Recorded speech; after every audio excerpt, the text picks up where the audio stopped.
Today I'm going to be taking a look at more of your embarrassing confessions. If you want to be in one of these videos totally anonymously, email to this email right here and you might be in the next video. I accidentally assaulted my crush with a pickle. Hello George. For some context, I have a fat crush on my best friend's older brother. Once my best friend, her brother, his best friend and I were all hanging out in the living room smoking weed and playing video games. You shouldn't be smoking weed. That's not good. That's illegal. I had gone a bit over my limit and I was also slightly hungover. So you can probably imagine that I wasn't exactly thinking straight, but my stone self decided I wanted pickles, so I went and got some. When I returned from the kitchen with the jar of pickles, I asked if anyone else wanted any. My best friend's brother said he'd have one, so I picked one up and went to feed it to him. However, I completely missed and ended up jamming the pickle into his eye. Not only that, but his mouth was open, so I also ended up shoving half my hand into his mouth at the same time. We all laughed about it after checking he was okay and wasn't going to go blind from pickle juice. But it still haunts me that I accidentally assaulted my crush's eyes with a pickle. It's definitely not my worst embarrassing story, but the most recent. Do you still think I have a chance with him? No. I think the fact that, you both are eating just pickles wholly, like you're just scranning pickles as if they're like, I don't know. I don't know what even to compare it, like a hot dog. If you're just eating it like a hot dog or a burger. That's weird. You're both weird. That's weirder than this story. I once had a UTI and I really couldn't hold it for that long. I was trying on a top in Primark and I needed to pee. I tried to get dressed and walk out, but I literally couldn't hold it and I had to crouch and put my coat down on the floor to soak it up. So all in all, I had to pee on my coat in the Primark dressing rooms. I called over my boyfriend for him to give me a plastic bag from some other shopping we had done and just shoved my coat into it. There was also some pee on the floor. I was so embarrassed, but I had to tell the Primark employee that it had happened and offered to clean it up. She was lovely, but those guys really don't get paid enough for what they do. No, they do not. Like, once I accidentally, dropped a glass jar of pasta sauce in Sainsbury's, and I felt really bad for having them clean it up. I would have offered, but they just looked angrily at me, so I think they just wanted me to get out of their way, to be honest, because I wouldn't have been much help. But yeah, that's just another level. Then I walked around town with essentially a bag of piss for another hour or so until I could go home. I hope you enjoyed my embarrassment. Okay, so when I was younger, I had a crippling fear of sitting on the toilet because I wanted to watch a video where a snake bit a guy's knob. Why would you want to watch that? What? Like, who shows you that? How does that even happen? So I used to shit on pieces of toilet paper on the floor, then put it in the toilet after, but one time I forgot to put it in the toilet and I left it there and my brother saw, and I pray to this day he smoked so much crack he's forgotten about it. That's so weird. That's so weird. Do you live in Australia? Snakes don't live in the toilet. Back when I was around 13, I would write fan fiction self-inserts with a K-pop boy group member, and I'm not joking. All I had was 5 written books,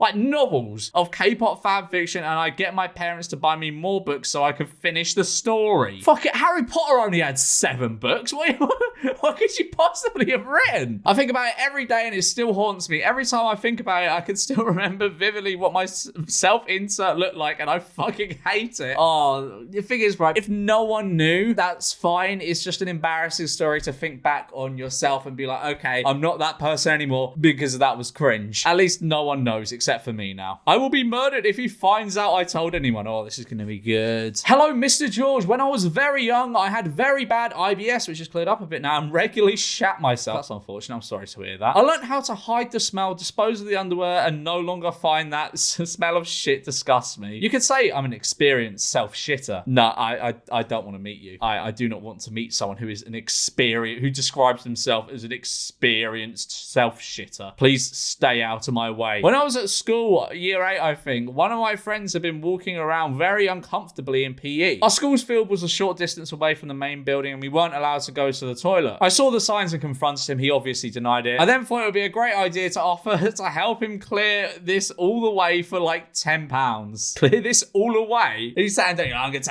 take away all your problems, £10. Like, I was cleaning up a dead body for him. I instantly regret it as I said it, but the most surprising thing was that he took that offer. That is a bargain to make that incident go away.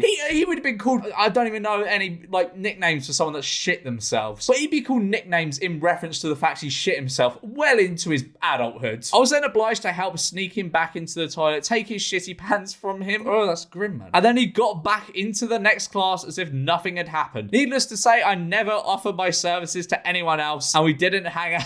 out together for much longer after I had seen him at his lowest. I can't imagine why. Like, every time he saw you, it would probably bring back some very, very negative emotions. When I was like 7, I had been watching the TV show Friends before I went to bed. Terrible show, by the way. So dead. There was a kissing scene. It was the first time I'd seen adults kiss with open mouths. My parents were divorced, LMAO. To be fair, I've never seen my parents kiss with open mouths, and I don't want to. When my mum came to kiss me goodnight, I went at this poor woman with an open mouth. She pushed me away and was very confused. I said I'd seen it on TV and thought that's what you do when you love someone. That led to a very long and confusing conversation for 7-year-old me. Oh no. This happened when I was 16. I'm 33 now, and this is the first time I've ever told this story. Meet male, my friend male, like the same girl. She didn't like either of us that way. We used to chill at her nan's house every night and both try and awkwardly flirt with her. That is awkward, like 2-on-1, man. No. One night we decided to watch a movie laid on the bed. She was in the middle with me on one side and my friend on the other. As the movie began, I felt her reach for my hand below the pillow. I was ecstatic and held it while we both stroked each other's hands. As the movie came to a finish, she got up to get the remote, but I noticed I was still holding her hand beneath the covers. It turns out me and my friend had been unknowingly holding each other's hands for the past 90 minutes. I felt physically sick for weeks, and shortly after this, my friend never saw each other again. When I was younger, maybe about year 5, I went on a camping trip with my family and some family friends for the kids the same age as me. And my mate in the tent next to me had a really cool toilet, which was pretty much a white box with a lid. That's not a really cool toilet. Anyway, one night I needed piss in my sleep and I thought I could go in our little white box. Turns out this was our fridge full of food for everyone. I had just sleepwalked and pissed in, and my parents' friends had to go food shopping the next morning. So I, female, have recently gotten into a pretty bad habit of not washing my hands after taking a piss. Right? Why? Although I still know that I should be washing my hands like every time. So to force myself to have to wash my hands afterwards, I'll sometimes intentionally get piss on my hand when I wipe, so then I'll have to wash them. Right. That's just grim. Hello, George. Please keep this anonymous as I still work for this company. Don't worry, I will. My confession is that I have had sex with another colleague in the staff toilets at the Tesco I work at. We were both doing an overnight restocking the shop. One thing led to another and we decided we should bang in the toilet since no one else was around. We were both kind of into each other. Had met up outside of work for a couple of days. That was it. I mean, fair enough if there's no one around. You know, why not, shag in the toilets and get paid for it? Why not? After the encounter, we both tried to get on with work, but it became sort of awkward. She left the company a couple of weeks later and we haven't really spoken since. I still think about the fact she may have left her job because of me and I kind of feel bad. I mean, as long as, it was very consensual between you two, you shouldn't really feel bad, I don't think. That's not an embarrassing story. That's a Chad story. Shagging on the clock, on the boss's money. Wow. Epic. I've got a story from back in 2020. I have been with my missus for just over 3 months. That's not a very long amount of time, considering the title of this is Near Fatal Fecal Follies. And enjoyed sitting around naked in her flat. I was feeling confident as my morning poo had been solid. I've got bowel problems, so a solid day is a good one. Me and the missus decided to go for a nice afternoon shower. And as I'm walking to the bathroom, I have a rumble in my tummy. I fart and unleash a torrent of thick, runny shit and exclaim loudly that I have just shat myself. My missus thinks I'm joking and asks where I got the chocolate sauce from. Surely she could tell by the smell that wouldn't be chocolate sauce. But as she looks at me and sees the expression on my face and the shit in my hand from my failed attempt to catch it, she realised it was not chocolate sauce. Now, an important detail here is that the bathroom is a wet room and I was stood around 1 foot away from the carpeted hallway. When my moment of fecal shame happened, the missus went off to call her brother to tell him what had happened. Oh man, you can never have a family dinner again with them. And left me to clean up and finish violently shitting, but in a toilet this time. The stain was on the carpet for about 8 months. Oh my God, not all bad though, as we are still together, are engaged and have a 2-year-old daughter. How after being with someone for 3 months did you shit on her floor and she ended up staying with you? Not only that, but getting engaged with you and having a child with you. Congratulations though. Okay, so this story is one that's evolved over the course of several years. It started back when I was 16 and got my first job working at a Mackey's. No, that's not the embarrassing bit. One day there was this fit girl who came into the store and she spilled sauce down her shirt and asked for napkins, which I gave her. I obviously thought she was fit, and seeing as the restaurant was pretty dead, I straight up asked her for a number. She gave me her number and a few months later we started dating, so that's a W in itself. Yeah, well done. Anyways, it gets to the point where she wants me to go meet her family. Been dating for about 5 months at this point, so I agreed. Went around her parents' house for dinner at the following evening, and about halfway through, her older brother comes downstairs, only for me to find out I've been dating my boss's sister the whole fucking time. Oh, she came into Mackie's to drop off his shoes for the shoes the day we met, and I guess I didn't notice. Had she not shown like a photo of you to him? Worst thing is, I was a cocky bastard and used to joke around with my mates about how fit my girlfriend was when he was in the room. I've been put on the grill station and all shit until I left about 2 years ago.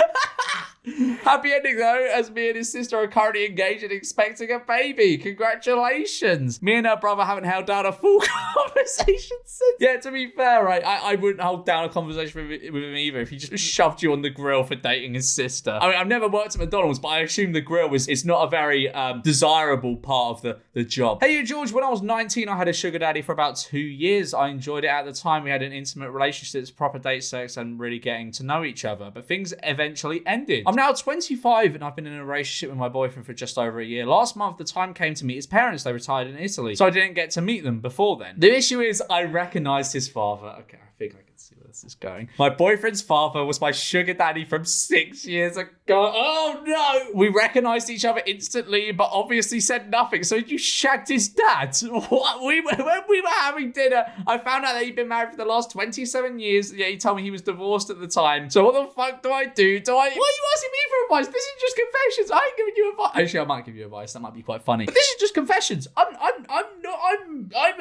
a humble reader. Don't know why you're asking me for advice. So what the fuck? Obviously, I've never been in this situation before, so I don't know. So what the fuck do I do? Do I expose this shit show? On one hand, I love my boyfriend and everything is in the past. Maybe you did shag his dad. If I tell him, it's more than likely to not only ruin our relationship, but also his parents. Yep. So that's not ideal. You're absolutely right about that. On the other hand, I could just ignore this whole situation and never say anything. The past is the past and I can't change it, so why bring it up? That's a fair point. I really don't know what to do, but I'm incredibly embarrassed by the whole situation. Like, I've shagged his dad, but not intentionally. I'm so sorry. You are in a pickle. Like, what are the odds of that? That is astronomical odds. I'm so sorry to hear about your situation. I will not be giving my input. This one's just titled, said I wanted to be a terrorist as a 4-year-old. When I was like 4 years old, I thought pedestrian and paedophile was the same thing. That's not embarrassing. That's what you like, shit you do at 4 years old. That can't embarrass you now. During a class in college teaching course, one of my classmates was discussing a topic that was assigned to her. I got bored and started to scroll through the internet on my phone and I ended up looking at dirty pictures. In college, weird place, and then started reading erotic in the middle of, can you just go on like fucking Twitter or something? I was sitting far away from everyone else. I got really turned on and then surprised when my classmates started calling my attention because the discussant, what the fuck is, I've never seen that word in my life, discussant, apparently called me up to do something. I was so into the story that I didn't notice her calling my name. She asked me to come to the front, answer a question and paste something on her instructional materials. I had a raging boner. I did my best to hide it, hunching a bit, but I was sure some of them noticed because some of them were snickering. I went home immediately after class. Yeah, I'd do the same, but I also wouldn't be looking at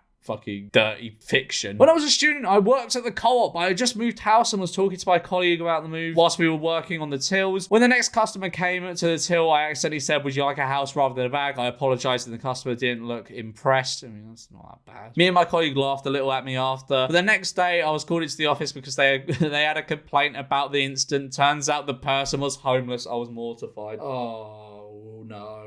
2 years ago, my co-worker set me up on a date with her best friend and tells me to meet her friend at this really chic-looking restaurant at 7 p.m. But the thing is, I was up the whole night before talking to my sister who lives in America, so to combat my lack of sleep, drank about 6 mugs of coffee, which fucked up my stomach. Yeah, I bet it did. That's never a good idea in any situation. Straight after work, I had to go to the restaurant, so I didn't even get time to change my clothes, let alone take the shit I've been needing to take the whole day. I get to the place and the food's shit expensive. I want her to like me, so I reassure her that I'll pay for everything and she shouldn't be shy to get anything she wants. She's hesitant at first, but with a bit of convincing, her total sums up to a pretty hefty amount. We're getting along okay during the meal. She's a cute girl, and I got the impression that she did like me. But then the shit is reaching its breaking point in my bowels, and I have to leave to go let it out. I tell her I'll be back and leave to the toilets, but while I'm there, I can't hold it and shit myself a little. When I get to the toilet, I shit a lot trying to get my trousers down, and it's made a noticeable smelly stain stain on my trousers. I made the decision to not go back. That's a pretty good decision, I think. Too panicked to realise she now has to pay for not only her meal, but my meal too. Oh no. Despite the fact that I was the one who promised to pay and convinced her to order the larger meal, or the fact I left my phone on the table, I went home, took a shower and went to bed. Couldn't you just gone home and took a shower and come back? Even, actually, no, that is a bit weird. That's still weird, because then it'd be really obvious you shat yourself. I found out that while I was home, my sister called me. How can you sleep at night? You went to bed. I would not be able to sleep for a week after that happening to me. I found out that while I was at home, my sister called me and the girl on the date picked up and told my sister that I had bailed on her and she just waited 2 hours for me to come back. Man, she like you if she waited 2 hours. My co-worker returned my phone the next day and told me to explain myself. I did. The co-worker didn't speak to me until the day I left the job. My sister told me to explain myself. I did. She laughs at me every day now. Yeah, that's fucking embarrassing, man. That's so embarrassing because she liked you. She liked you. She stayed for 2 hours. She wouldn't have done that if she didn't like you. She'd probably waited like 20, 30 minutes and just left. Man, you fumbled it. Hi, George. I share a flat with my best friend, and one morning he knew I had an important meeting with 50 plus people and I was presenting a business proposal. He thought it'd be funny to change my wallpaper to my own nude, which he found on my laptop ages ago. Before the meeting, I went quickly to the toilet and I had a presentation on the screen ready. He took advantage and changed the wallpaper. I came back and started the meeting. At the end of the meeting, I closed the presentations, still screen sharing, and everyone, including senior management team, saw the pic, which was me drunk with my dong and ball bag out having a fag and a bottle of Stella. That is a great nude, but I haven't seen it, but I can just imagine it's a rather comical image. One day in school, I decided to skip class and just hide in the bathroom when I noticed the top of the hand dryer was open and the fan thing was exposed, so I decided it'd be funny to shit into it and put the top back on, and I waited in the bathroom for someone to dry their hands and watched as they got my shit spattered all over their hands and then had to act like I was surprised. I have no regrets. You should have some regrets, man. Come on. So I don't know how I got this into my head. I was about 9 or 10 at the time, but I thought foreskin was the skin on your forearm. Obviously, random equals funny, so I thought it'd be funny if I ran into my dad's room and shouted at him, "Dad, I want your foreskin." I did so, and the look on his face, oh my god, it was a mix of disgust, bewilderment, and sadness. I looked back at him with a blank stare on his face, not knowing what was wrong, but no, I wasn't done. I proceeded to grab his arm and try pulling the skin off his forearm. I didn't even know why. Later, I found out what a foreskin was and died of embarrassment in year 8. You only found out in year 8 what a foreskin was. Me and my dad now refer to it as the foreskin incident. I would never speak about that again if that happened. Hi, George. This is a confession for one of my mates, but about a year... All right, are you doing this with his permission? Okay, but about a year ago, my mate got a hand-down phone from his mum, but his mum forgot she left videos of her riding a massive black dildo and sucking it off. Anyway, he showed everyone at school of his mum. He showed it. I would burn that phone. Of his mum doing unspeakable things to this dildo, and everyone found it hilarious. Why? His mum then found out he showed his mates the video, and he saw the video, and she gave him a talk as to why she did it and why he shouldn't have done what he did. To cut a long story short, he doesn't speak about it anymore. I wouldn't have spoken about it in the first place. Your mate is fucking weird. I'd have been scarred for life. One time at Christmas, my parents hid a joint present for me and my younger brother upstairs in the house. So naturally, we both went upstairs and were searching the whole upstairs for a present, bearing in mind we had no idea what this present was supposed to look like. After a while of searching, we both got to my parents' wardrobe. I open the door and I see a peculiar box on the floor. I tear open the tape on the box and I look inside. There inside, while my little brother is looking too, I see this giant pink veiny dildo inside the box. I never shut a box so fast in my life. I hope to God that my brother didn't see what was in that box to this day. He probably did. Oh, P.S. the present wasn't even in that room. Oh, so it was pointless then, wasn't it? During college, my girlfriend worked night shifts, so I would sometimes crash at her place. That way I'd be there when she got off in the mornings. One night, her roommates had a few people over to drink, and I, being alone, decided to crank one out, spending about 3 to 5 minutes watching some material, wondering why the audio wouldn't work on my phone. Then I hear an eruption of laughter from the kitchen. It was a small apartment. Turns out I was the last one connected to the Bluetooth speaker they were using and was blasting my porn audio to an apartment full of people. I have never been so embarrassed in my life, and I laid there for what felt like an eternity afterwards, listening to them all die laughing. Can you blame them, really? I love Google Gmail's automatic reply suggestions. Sounds like fun. Beautiful story. One day I was coming home with my mum and we walked into the living room and there was a parcel ripped up and my mum's vibrator that she had ordered just vibrating around the room and my dog sat there proud. That's not even... It's kind of embarrassing for you, but it is more embarrassing for her. Like, far more embarrassing. At least it wasn't a massive dildo. That would have been worse. Hi, George. When going for my university interview, I met the lecturer who had one arm. I started off pretty bad as I went to shake a non-existent arm. It's a rookie error. He laughed it off and we carried on as normal. Yeah, it probably happens a lot for him, to be fair. Because it is just an instinctual thing. Like when you meet someone in like a professional sense, you just go to shake their hand because it's polite. But yeah, he probably knew you meant no offense by it. When it came to the end of the interview, we both stood up and I went to shake his hand again, not again. And I went for the wrong arm, and in doing this, I panicked and switched hands, by which time he had already chosen his other hand. Oh, that's not bad. At least you corrected yourself. In the panic, I just fist bumped him and said, "Cool beans. Cool beans. Cool beans," while walking away at a very fast pace. That's worse than just going to shake a non-existent arm. Luckily, I got the place, but never saw him again. He left shortly after that interview. I hope it wasn't down to some weird kid fist bumping him in the interview. I don't think it was. I think you're giving yourself a bit too much credit there. So when I was 14, 19 now, I had a snake. It was a corn snake, and I named it Harry. Anyway, I was home alone and decided to get naked, and for some reason got Harry out. He started slithering all over me and was on my leg while playing Xbox. To cut a long story short, I moved my leg. Harry bit my knob, specifically my foreskin. His teeth pierced the skin, and a small amount of blood came out, and I cried. Never told anyone. I lost Harry a year later and never sat naked for no reason again. You know how I said earlier, how does a snake bite someone's knob off? Yeah, it seems as though that question has now been answered for me. The time my teacher almost took me to court. All right, for context, this teacher was a very bitter man in his 50s who was clearly going through a midlife crisis. Yeah, but you must have done something for him to almost sue you. In year 10, me and my friend was sat up at the office. For a reason I can't remember, I was sat on a chair with my legs stretched out. The teacher, we shall call him Mr. M, then walks past holding 2 cups of tea. Being the polite student I was, I pulled my legs back to allow him to go past. However, I miscalculated how long it would take for him to walk by and put my legs back too early. This sends Mr. M flying, and due to 2 cups of tea in his hands, he had no way of stopping his fall. He hits the ground rather dramatically, might I add, and I begin profusely apologizing, but this guy is a prick. I am met with an extreme telling off by multiple teachers. Mr. M then threatens to take me to court and ensure that I will never be allowed back into this school by gathering CCTV footage of the incident. He's going to take you to court for tripping him up. What's going to happen then? Well, you're found guilty of it, then what? He also insults me and calls me stupid. Me being a 14-year-old girl, I was very distraught about all this. Fortunately, my mum called the school, and I believe Mr. M got a right telling off, as he never looked me in the eyes again for the remainder of my secondary school days. I'm going to leave it there for today's video. Remember, if you have an embarrassing story, email me here. I'll keep you anonymous, of course. You can be in the next video with your very embarrassing story. All right, I'll see you in a bit. Subscribe.